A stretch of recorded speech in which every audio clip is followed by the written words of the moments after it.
दूध भुकटीवरचं आयात शुल्क कमी केल्याचा मोठा फटका आता दूध उत्पादक शेतकऱ्यांना बसणार आहे।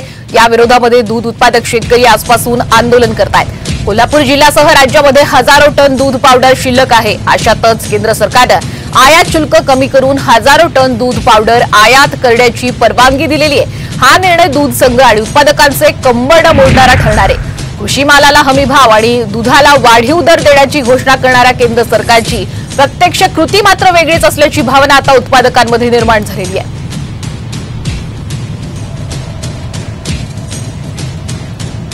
अगोदरच मोठ्या प्रमाणात दुधाची पावडर शिल्लक असताना ही 15,000 टन दुधाची पावडर का आयात केली गेली याच्याबद्दलचं कोणतंही उत्तर हे केंद्र सरकारकडे नाहीये। दूध उत्पादकांना अधिक खड्ड्यात घालण्याचा हा निर्णय केंद्र सरकारनं तातडीने मागे घ्यावा।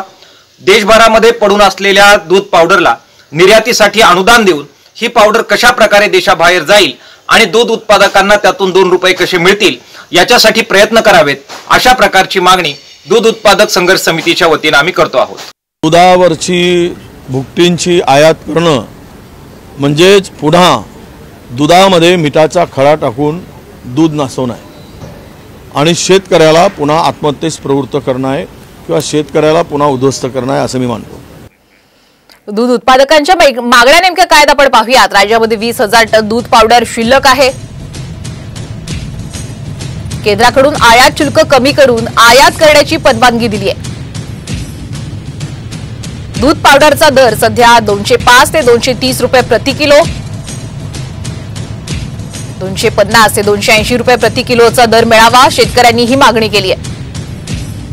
दुधाला 40 रुपये प्रति लिटरचा दर मिळण्याची ही मागणी आहे। उद्या दुग्ध व्यवसाय विकास मंत्री राधाकृष्ण विखे पाटलांसोबत बैठकही होणार आहे। शेतकऱ्यांच्या समस्यांवर तोडगा निघणार का याकडे आता सर्वांचं लक्ष आहे। आता याच विषयावर स्वाभिमानी शेतकरी संघटनेचे अध्यक्ष राजू शेट्टी यांनी साम टीव्हीला फोनवरून प्रतिक्रिया दिली, आपण पाहूया। सरकारनं हा जो निर्णय घेतलेला आहे तो दूध उत्पादक शेतकऱ्यांच्या जखमेवर मीठ चोळणारा असाच हा निर्णय आहे। आज जवळजवळ 9 रुपये लिटर पाठीमागे तोटा सहन करून दूध उत्पादक आपलं दूध डेअरीला घालत आहे। लिटर मग 9 रुपये हा फार मोठा तोटा आहे आणि म्हणून दूध उत्पादकांच्या मध्ये फार मोठ्या प्रमाणामध्ये अस्वस्थ आहे। एका बाजूला केंद्र सरकार अशा पद्धतीने निर्णय घेत असताना राज्य सरकार मात्र दूध उत्पादकांना काय मदत करता येईल यासाठी उद्या बैठक घेण्याचं नाटक करत आहे।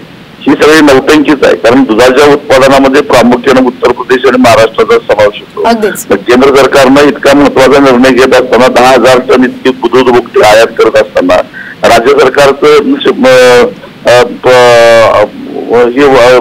प्रतिक्रिया घेतली नाही का, त्यांचा सल्ला घेतला नाही का?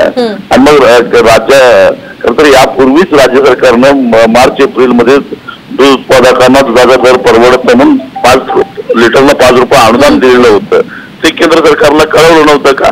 केंद्रानं काही ठोस पावलं उचलावीत, दूध भुकटी निर्यातीसाठी काही सबसिडी द्यावी, बटरच्या निर्यातीसाठी काही सबसिडी द्यावी, अशा प्रकारचं धोरणात्मक पाऊल उचलणं अपेक्षित असताना उलट दूध भुकटी आयात करण्याचा निर्णय घेणं म्हणजे बुडत्याचा पाय खोल्यात अशा प्रकार झालेला आहे। आणि हा निर्णय हा मूर्खपणाचा आहे। देशामध्ये दूध भुकटीचे साठे पडून आहेत हे बाहेर केलं, कारण आज एका बाजूला दूध भुकटीचे भाव पडलेले आहेत, दुसऱ्या बाजूला आपण बाजारामध्ये जर दूध विकत घ्यायला गेलो तर ते दुधाचे दर कमी झालेले नाहीत।